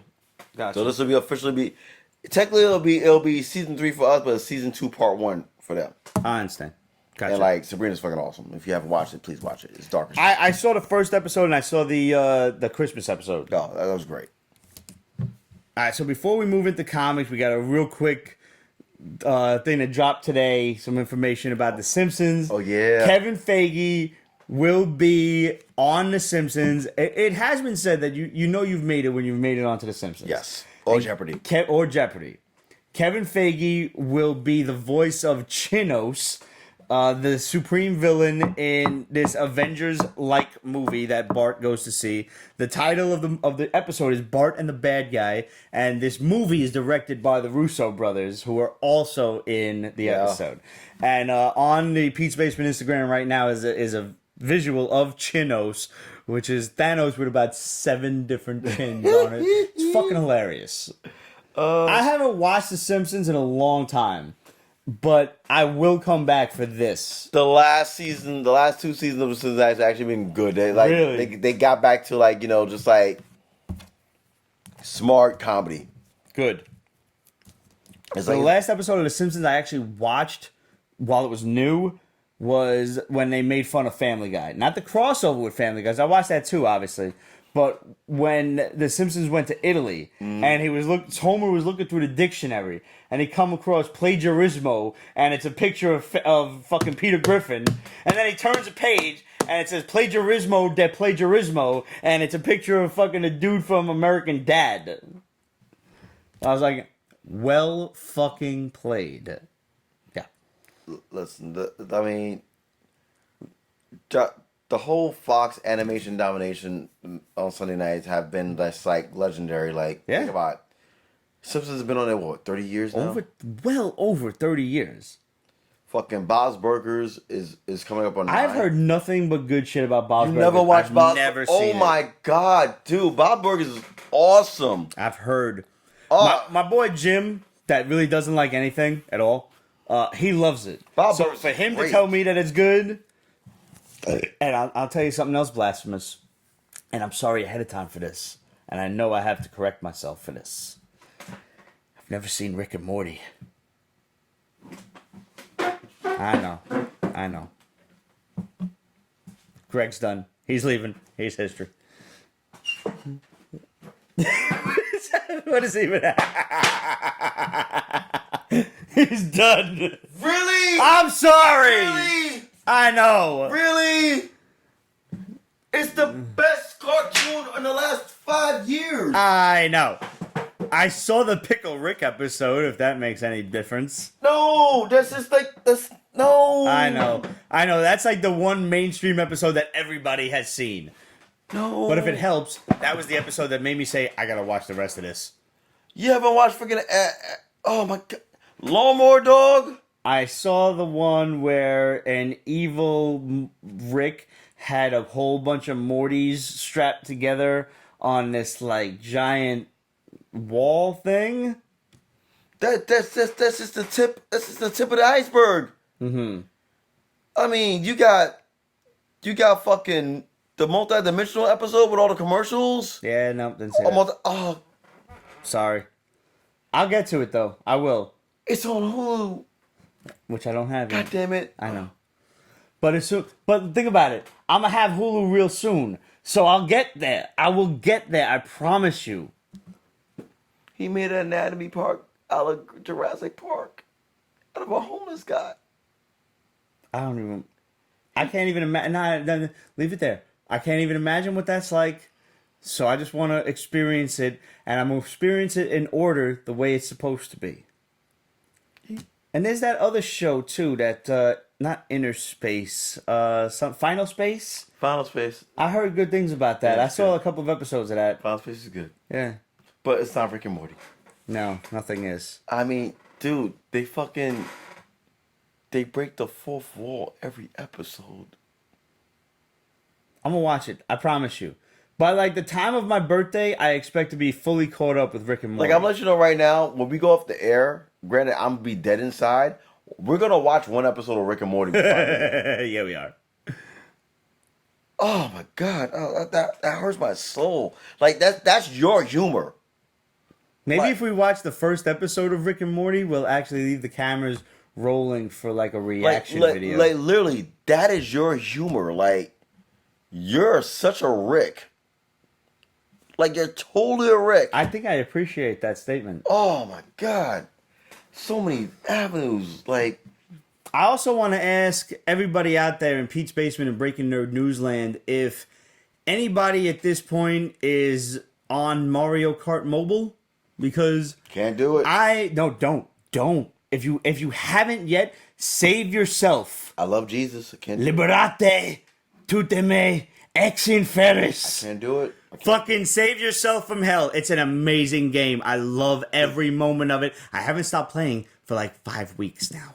It's really become bad. It's an obsession. But if anybody out there is right there along with me, let me know.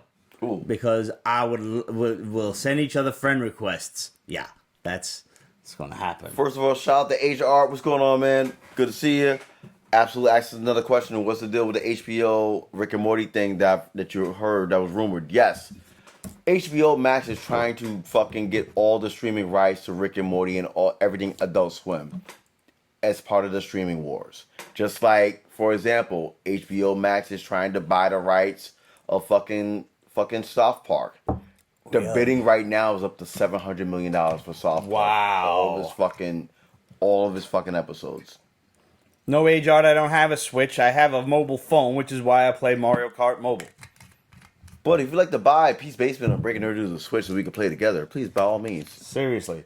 The last time, however, I played a Switch, I was playing Art's Switch, and I threw his Master Sword over the cliff. Well played. I didn't know I could do that. Why would that even be an option? I threw the Master Sword over the cliff. And he's like, what did you do? Don't save it. I'm like, just here, take it. What'd you trust me with it for? Stupid. All valid points on both sides. So I digress. So before we close out today, Greg is going to review, because I haven't read shit of it, but I've heard nothing but good stuff about House of X, Powers of 10, and now X-Men come out last week and Marauders came out this week. God damn it, I've just been drinking. Hold on. You have been drinking. No, you haven't been drinking. The piano's been drinking. If anybody knows where that statement is from, write us at questions@petesbasement.com. Title it "The Piano Has Been Drinking." I'll send you a free comic book. I might add one. First email I gets a free comic book. What are you adding to that? I might throw one in there. Another comic book? Yeah, I'm gonna throw one. Yeah. You get 2 free comic books. I'll throw one in there. All right, The piano has been drinking, not you. House of X and Powers of 10. How did this end? Because the last we heard on the show was everyone was being invited over to Krakoa. Yes. Apocalypse, Exodus and the Acolytes, Mr. Sinister and the Marauders. Mm-hmm. And it looked like everything's peaceful, but shit was bound to pop off. Mm-hmm. Where are we now? All right, so now with everything ending with House of X and Powers of 10, we see that we notice 2 things. Number one, that apparently Wolverine, Moira, and Magneto survived everything, and they're basically what did they survive? Because everything was peace at the moment. Was there a fight? No, apparently, humankind was human, and the people who were left. So it wasn't a mutant uprising like within the ranks. No, it was just humans. Just like they just couldn't like deal. Okay. So some humans evolved, and now they ask for the phalanx to absorb them with their knowledge and their wisdom, and what they offered as a bargaining chip is to take everybody with them, including the mutants that are left. Huh. And now basically the mutants on Krakoa are basically like, petting zoo people. Can't be touched, can't be violated, but they're pawns. When they finally revealed this, that they were being played all this time. Who were they being played by? Was the by the hybrid humans that wanted the phalanx to like embrace them and be like completely knowledgeable. So this was a drop at like one of the last issues. Yeah, this is in Powers of 10. It's the last Powers of 10. So when this happened, Phalanx was behind this shit the whole time. Yeah, there was a secret enemy. All right. So Wolverine kills him, as so. Wolverine kills Moira so she can go back and let them know, hey, this is how it ends. Right. Because she's going to be resurrected and redo this whole shit with the knowledge of the Phalanx in mind now. All over again. Mm-hmm. So with that being said, we fast forward to X-Men 1, where basically it's a utopia where like the whole Summers family is living on the fucking moon.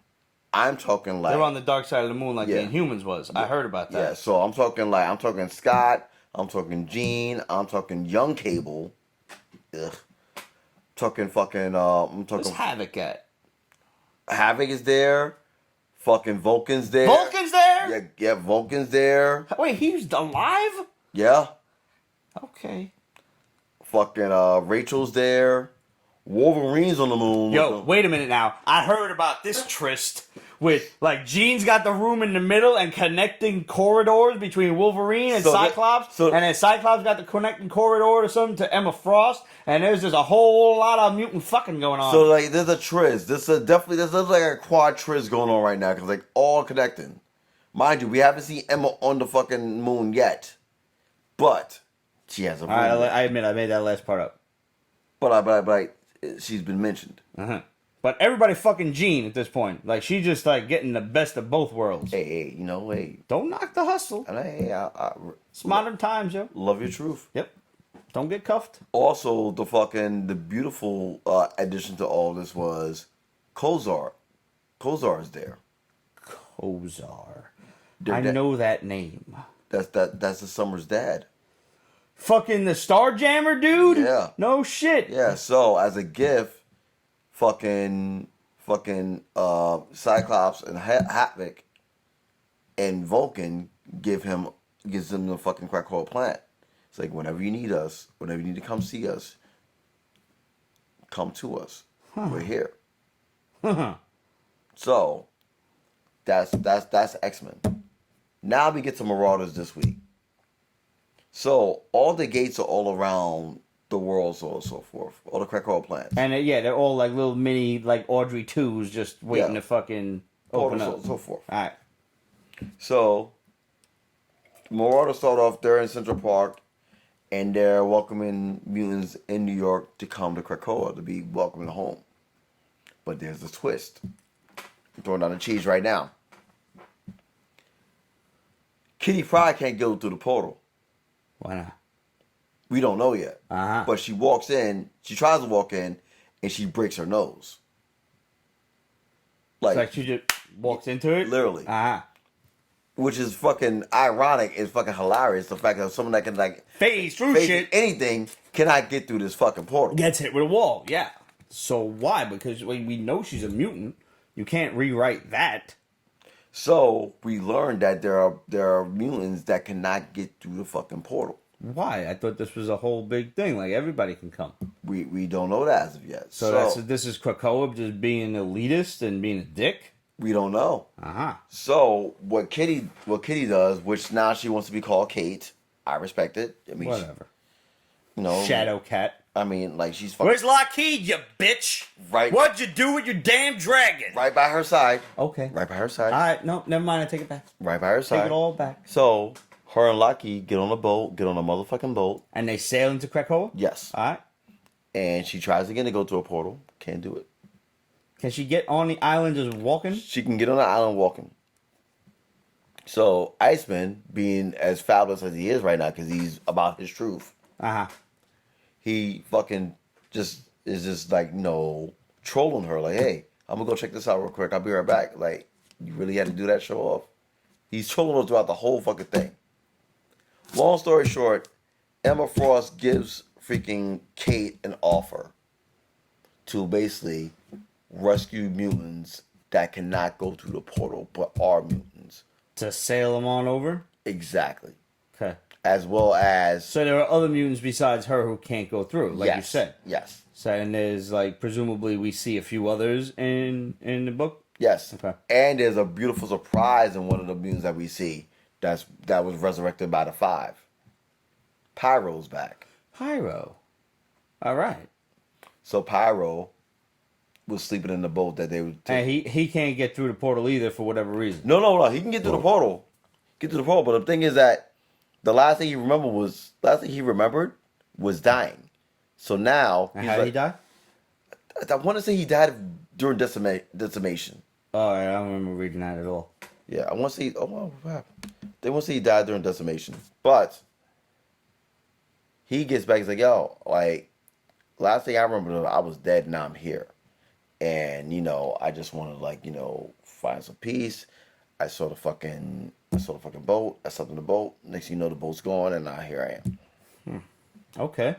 So the squad right now is Kate, Storm, who was offered the job first, and she said no because she didn't want to fuck with Emma Frost. We don't know who was the second person that got offered the job. That's the mystery. And Kate was the third? It was the third. All right. So that's intriguing right there. So and now this company is making up the Marauders. They're the ones going out finding these other mutants that who can't go through the portal. Exactly. So this is not Sabretooth and all the rest of them cats like Mr. Sinister was giving orders to. No. There's a whole different Marauders, a whole different dynamic. Exactly. And Storm immediately calls her, I don't like the name. Because I know what they were when we fought them. Yeah, she of all people should know. That was when she went Mohawk. It's like I don't Fall of the Mutants and all. Yes. I'm sorry, Mutant Massacre. But like she's like, I don't want to fuck with this name. She's like, listen, Kate says we need to use this name to let them know that we will be here. So there are a lot of John Hickman X text in this book, and it breaks down how Kate can't get through the portal and how many other people can't get through the portal. And there's the last page of the book, there are little sinister outquotes. So I'm very, very... Like, what kind of sinister alcoves? It's mentioning things from, like, I guess Sinister has his own place. He always has his own agenda. Yeah. So there's things going on at his space at fucking on the side of town. Right. So far as we know it, Sinister, Exodus, and even Apocalypse, everybody's amenable to Xavier's new vision of Krakoa. Everybody's on board. Yeah. Everybody is on board. So there's no beef with them right now. As I look at Magneto in the distance, everybody's on board right now.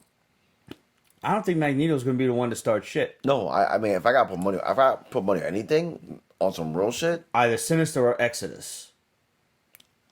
No, I say neither. I got my money on Moira. Really? Because she knows everything. She's basically But why would she fuck shit up if she's only been working toward this her whole life? Her whole lives. She's literally, I hate to say it, she's literally the trump card in everything. She knows every play. But why would she want to fuck it all up if everything's going right? Because maybe she thinks that she's the reason why she has to do something for it to be the way it should be. Like think about all the lives that she lived. She's let either Charles take charge, or let Apocalypse take charge, or let fucking Sinister take charge, or even let fucking Magneto take charge, and it all failed in the end. Even the one time she took charge and took out the fucking trash fucking family, it all failed. What if she gets that initiative to do it again, but just in a different light, and she wants to take charge? I got my money on her. So Hickman's going to be around on this title for quite some time. No question. But now, mind you, Hickman didn't write this book. No. But Hickman's on X-Men, though. Yeah. He's on X-Men, yeah. So he's got to be the controlling force on everything. No, he's got to be like the EIC on all the X books at this point. He's the fucking head of the think tank. No question. Yeah. No question. But I enjoyed this book because I'm going to catch up on this book. I promise you that. This will be the first X book that I have read since Messiah Complex. No. That was the last time I really delved into an X-Men crossover series. But like I said, like this is the perfect time. If anyone does this said fuck the X-Men because there's too much fucking disjointed continuity nonsense. Hickman fixed all this continuity in fucking 12 issues between fucking House and Powers. So this is all the shit you got to read is these 12 issues. Yeah, he fixes it all. So don't even wait for the omnibus at this point. Go and pick up the last few issues, get the trades, whatever, because I don't know how much these things are going for in the aftermarket on eBay. I haven't honestly looked. No. But I know this shit's been sold out. The variants have been going, the solo character variants have been flying on fucking eBay. Like, the hottest one right now is the Jean Grey one. The Jean Grey one with every interpretation of Jean Grey. That one's been flying. Like, I think the highest I saw that one for was maybe like 500. No way, really? Yeah, because that was a regular variant on the shelves, or no, it was on the shelf for a hot minute. Because it has every costume she's ever worn. Okay, so this had to be like an extra special variant, though. This couldn't have been cover price, right? I think it was cover price. Really? Yeah. Really? But I'm gonna have to look into that one. But like literally, that's probably the main one going on right now. Okay. and the other one was. Well, you can still get like reprints of the first issue. No question. To catch up, like if you want to read the X-Men without having to wait for the trade in several months down the line and potentially miss a few issues here and there, you could get the reprints of the issues, catch up, and then pick up all of the new X-Men books that are coming out. So we've got X-Men now, we've got Marauders this week, and we've got Excalibur to look forward to. Excalibur and New Mutants is next week. Okay. Or it's either Excalibur and New Mutants or Excalibur and Fallen Angels. Now, mind you, I haven't made the Pete's Basement haul yet, so I don't know what's coming at this point. But I can promise you that Pete's Basement will be picking up all of the new X books in order to review. I saved House of X because I know this guy has been the most passionate about this series since like day one. So I was like, I can't review this without him. No, like so seriously, when I found out Hickman was getting on this show, like I have to see where you're going with this because like the fact that you got on the X-Men book, which has been flawed for damn near decades. I had to like be part of it. No, you're absolutely right. And like I said, he fixed the continuity in 2 issues. Pretty much. He fixed it, and like he used the perfect loophole in fucking Mora. Like, listen, nobody ever saw that coming. No, admittedly, no, and it makes sense. It makes all the sense in the world. Yep, makes all the sense in the world. But yeah, just I'm pretty sure that they'll have fucking like the trade is not the omnibus for the holiday season because it makes sense. Yeah, but you don't want to wait fucking 3 months and be potentially behind another 10 issues. What do you mean 3 months? Like, I mean, like this is about to be November and December's like right around the way. Dude, it's not that late yet. Dude, I'm not ready to accept that. I'm not. I brought the show I'm working on, which I can't mention. I brought Christmas trees in fucking September. Damn. I know I have seen Christmas decorations up. I have. By the way, speaking of holidays and whatnot, at this point, I don't know what's going on for next week. Next week is Halloween. And Halloween falls on a Thursday, which is when we usually shoot the Pete's Basement show. So, I'm going to just say it right now. We're going to take a bye week. We're going to take off for Halloween. And we'll be back the first week of November. I believe that comes about the 6th or so. Yes. Whatever that Thursday is, the first week in November, we'll be back. So, we're off for Halloween. No Halloween special this week. Next week, rather, for no Halloween special of Pete's Basement this year. Because I just can't be bothered trying to wrangle in the boys and handle my own Halloween costume and try to get shit all settled and everything. I want to go out on Halloween and have fun, goddammit. Like, fucking for real. And I will tell you all about it the following week. You figured out your costume yet? I have, but I haven't ordered it yet. And I got a Halloween party this Saturday, so I'm going to have to bastardize something out of the closet there. And then for Halloween, I would be something else entirely. Well, I'm going to retread one thing. I'm actually going to go full Black Manta. Nice. Not just the helmet, but like all black. You did get the bomb ass helmet though. Yeah. That was thank you for that. And also I'm going to show you the picture. Matter of fact, we'll put up on the screen. Sure. I could edit this part in. Sure. Yeah. I'll show you real quick. But right. I thought about this and I saw it. I'm like, you know what? I can do this because let's be real. I haven't had a haircut in a while. And you know what? That's because of work. It's because of laziness. It's because of, you know what? It's been a long week. It has. And once I find the picture, I'm going to show you. He's getting there. He's getting there. Hey, there you go. All right. I'm going to be this for Halloween. Oh, shit. Do it to it, Lars. Yo, the silver boots is awesome. Yeah, I'm going to spray paint them. Yeah, I like it. I like it. So, want to tell everybody? Yeah, I'm going to be Marvin Gaye. I found a denim jacket. I found the boots. I just got to get the jeans and the hat. No problem. So, and then I fully support this. Thank you. All right, since you blew up yours, I usually try to go something kind of cool, dark, intriguing, whatever for Halloween, and I usually try to make up my own costume. I don't have time for that nonsense this year. It did sneak up on me again. So in light of the Area 51 raid, or not raid as it were, I found an alien abduction costume where my head comes out of the little guy like this, and then there's the alien behind me. So yeah, that's my costume for this year. And I'm gonna just Amazon that shit, and I'm gonna take my nieces and nephew trick or treating on Thursday, and it's gonna be fun. I had intentions of taking off on Friday, but I don't think it's happening. So we'll still see. We'll see what's going on. But no show next week. Glad we got this one in, and we will see you the following week in November. Oh wait, get ready for the outro. What, we got one more? No, we got about something. Please make sure you follow us at Peace Basement. Oh, that's where I was going. That's the outro. Oh, that was the outro. Yeah, that's the outro. But go ahead, go for it. No, right. Do it. Now I feel pressure. Yeah, you do.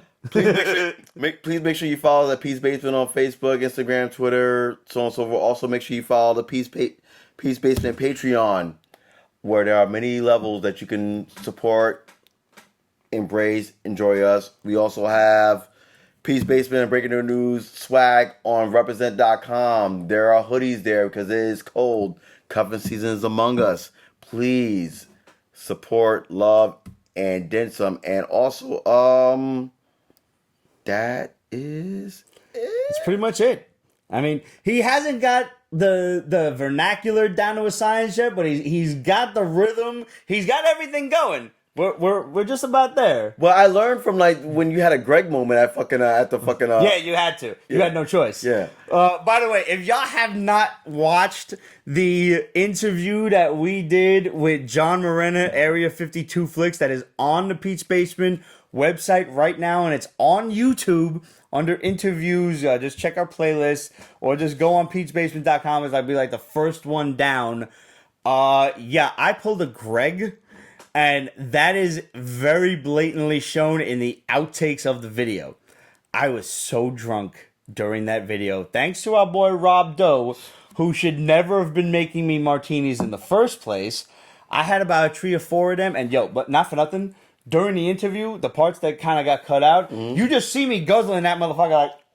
Well, because I made you the first 2 and like you was good. But then like Rob took over and made you like fucking 3. I'm like, oh. I don't know what happened there. But some shit happened, and clearly I can't drink martinis. So go and watch the Pete's Basement interview with John Morena. This dude created Area 52 Flicks. He made a new animated short every week for a full year. That's a dope-ass project, and I know the kind of editing that goes into that. That is no easy task. Fucking insane. Go give him the respect and the dedication that he deserves. Go watch that interview and then go give him a follow at Area 52 Flicks. Yes. Watch that interview and make sure you stay tuned for the outtakes, because your man just does this. Like, it was so great. Out cold. And like, I didn't notice it until John like, hey, he's going. John just does this. And I'm like, oh shit. All right, so I guess it's me. And I just like went on and like, yep, I did the whole shit verbatim. By the way, like, I fucked up the intro and I didn't put that in the outtakes. And then you was like, you want me to do the intro because I'm sober? I was like, yeah. And then I clapped it back in and I was like, yo, welcome to Pete's Basement. You was like this. You was like, and you what? You could see that. There's no way I could cut that out. Watch the first few seconds very closely. You see your man Greg just...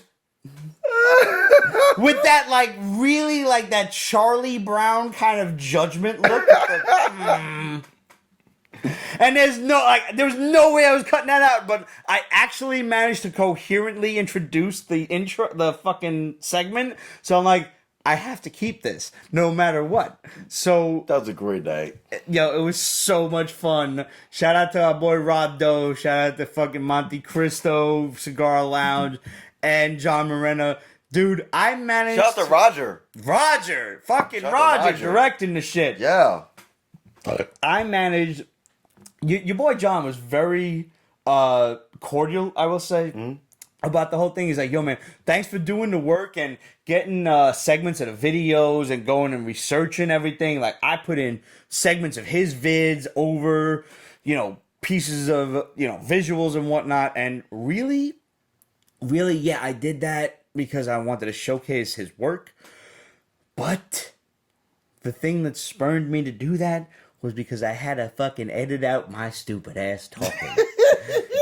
Every time I opened my mouth, something dumb came out. Holy shit. Your man was talking about editing and artist stuff and fucking creating videos, and I'm talking about Frodo and the One Ring, and I'm like, what? Yo, when I'm watching the shit and I'm editing it, and I'm just like, shut the fuck up. Shut the fuck up. Like, when I'm talking about that shit about myself, I'm like, God fucking damn it. For the record, when I do it, Greg, I just fall asleep. Yeah. When he told me the next day, he texted me like, dude, you pulled a Greg. I'm like, I fell asleep? I had no recollection of it.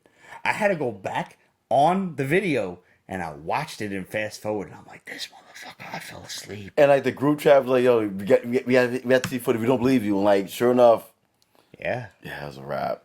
Thank God I managed to finish it. I finished the video, and then I moved along. Mm-hmm. And then you and Roger had other questions that he directed to you, and you directed to John. Because you could see my ass in the background. And then I came back, and I made sure, like, in the video, you just watch the video, go like, fuck this motherfucker. Like, I just edit myself out completely. Because I had nothing else coherent to say at that point. There was nothing good coming out of my mouth.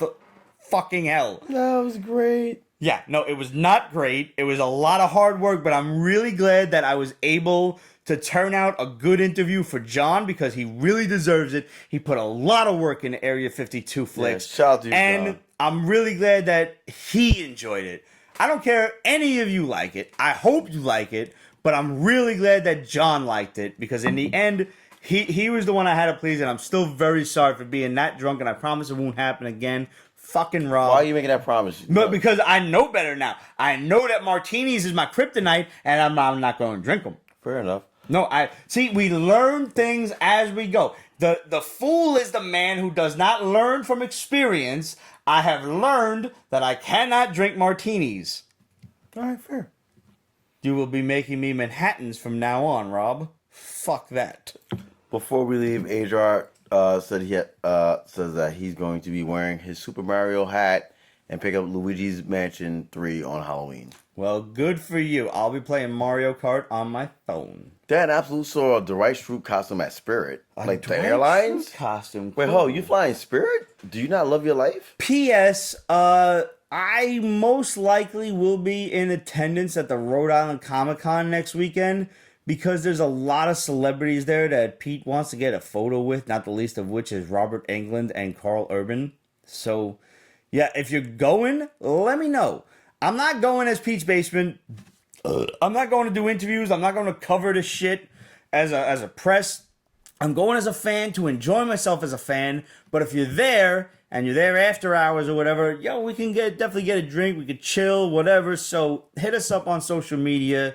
You know the drill. Questions at Pete'sBasement.com, Facebook.com/Pete's Basement, Instagram, Twitter, etc. at Pete's Basement.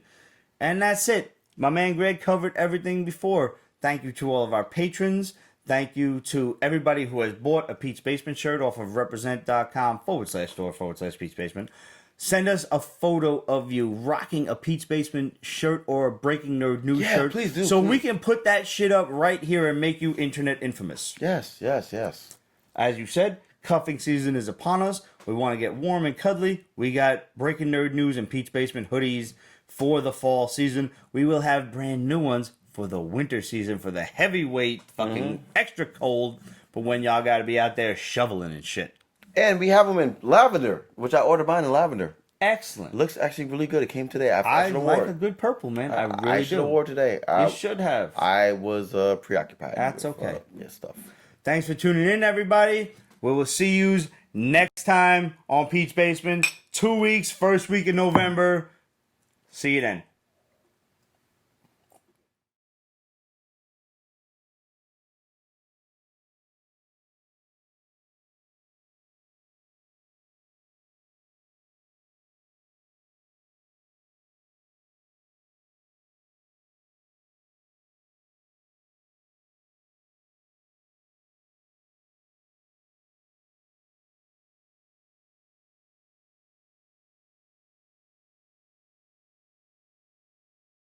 Pete's Basement is copyrighted 2019. Ripped Productions.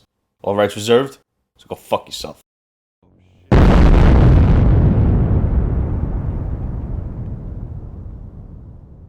Shout out to everybody that came out to Beer Wax on Monday to see my DJ set. Apparently I didn't suck and I was great, and like I'll be back there in November. So Awesome. So thanks, appreciate that. Another Monday night? Oh yeah, another Monday night. Yeah, another Monday night. Do that, and I can't announce it yet, but not fully announce it. But the Buena Vista Vinyl Club, we do have our first event planning in November. All right. I can't say where yet, but it's going to be a Friday night. Fridays are good. It's going to. I can say it's going to be Black Friday. Better I don't call it Black Friday. Okay. It's going to be Friday night. And it's In the city? No, Brooklyn. Okay. And it's going to be all vinyl. And we're working on the lineup right now. We will have a roster of DJs probably in the next week or so. We're just finalizing things because like as we're just getting started with the Buena Vista Vinyl Club. DJs that just want to be down, which is dope, and I love the fact that you guys just want to be part of it. We're also working on getting varsity jackets. Cool. So that's that. That's a cool idea. Yeah. Nah, man, it came out of fucking nowhere, dude. Like, why not? Good, man. Yo, run with it. Yeah. That's usually the way this shit happens. Shout out to the Rad Man, Radimus, man. Rad, yes. Yeah. He fucking chimed in earlier today with some news that we broke earlier. So shout out to him. He's been a fan since like Jump Street, man. Dude, he's so awesome. He's a good dude, man. Like so awesome, man. I was fucking hammered that night though. We were smashed. Like between like fucking just everyone hanging out and fucking the cast of IWW, and between everybody at 13 Step was like, you want to shop? Yes, we do. And of course, to the legendary Dick at Night, shout out to you with killing us with the tunes. Like, yeah, it was a wrap. He was a cool dude, man. Oh, Dick at Night's awesome. Like, I guess we're part of the reason why Dick at Night is now down with the 13th Step. He's there every Wednesday night now. So. That's fantastic. Yeah. All right, good for him. Yeah, so like shout out to him and shout out to 13th Step, Roddy, everybody, Lloyd, Rachel behind the bar. You sweet, beautiful woman. You like keep on breaking hearts. Like yeah.